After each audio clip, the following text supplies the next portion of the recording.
Beaucoup d'entrepreneurs font la confusion entre une entreprise individuelle et une société unipersonnelle à responsabilité limitée. Si cette vidéo vous intéresse, regardez-moi et écoutez-moi jusqu'à la fin. Et n'oubliez pas surtout de vous abonner sur ma chaîne YouTube Assistance Juridique Digital Leadership. Ici, nous partageons des contenus juridiques pour conseiller, orienter juridiquement les entrepreneurs afin d'éviter certaines confusions ou bien afin d'éviter certaines problématiques liées à l'entrepreneuriat.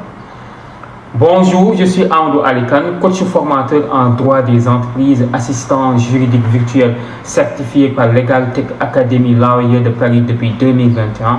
Et de 2020 à nos jours, j'ai formé entre 150 et 200 entrepreneurs à créer leurs entreprises, mais aussi à minimiser tous les risques juridiques liés à l'activité entrepreneuriale. Aujourd'hui, nous allons voir en fait la différence qui existe entre une entreprise individuelle et une société unipersonnelle à responsabilité limitée.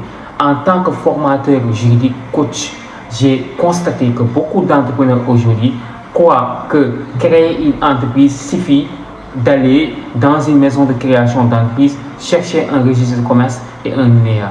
Alors qu'à la base, il faut vraiment savoir choisir sa forme juridique. C'est très intéressant. Et aussi comprendre pour la forme juridique que vous avez choisie, les conditions juridiques applicables à cette forme juridique d'entreprise.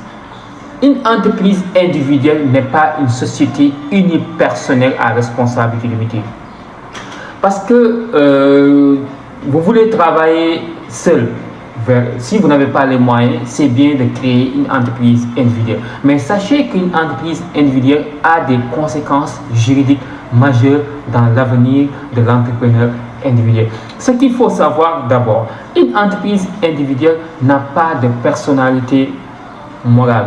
Parce que là, on parle de l'entrepreneur individuel, responsabilité individuelle.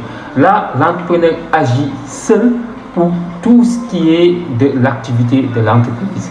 Et ce qui vraiment fait la différence entre une entreprise individuelle et une société unipersonnelle à responsabilité limitée, c'est qu'une entreprise individuelle, la responsabilité est individuelle, la responsabilité est illimitée, mais surtout il y a ce qu'on appelle la confusion du patrimoine. Le patrimoine personnel de l'entrepreneur est confié au patrimoine de l'entreprise.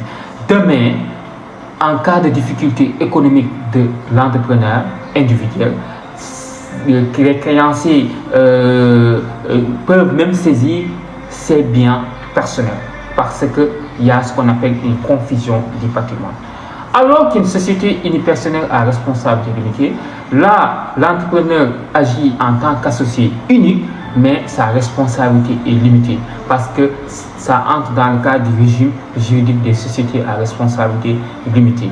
Là, l'entrepreneur est un associé unique, mais sa responsabilité est limitée. Et il y a ce qu'on appelle la séparation du patrimoine personnel et le patrimoine de l'entreprise. Et il y a moins de risques juridiques, et il y a plus d'avantages. C'est important de savoir différencier ces deux types d'entreprises qui n'ont pas les mêmes formes juridiques, à savoir l'entreprise individuelle et la société unipersonnelle à responsabilité limitée. En cas de besoin de conseil juridique, en création d'entreprise, en contrats commerciaux, je suis disponible à vous accompagner. Si vous voulez des conséquences juridiques ou bien des formations, même un accompagnement annuel, vous pouvez me contacter au 77 290 28 31.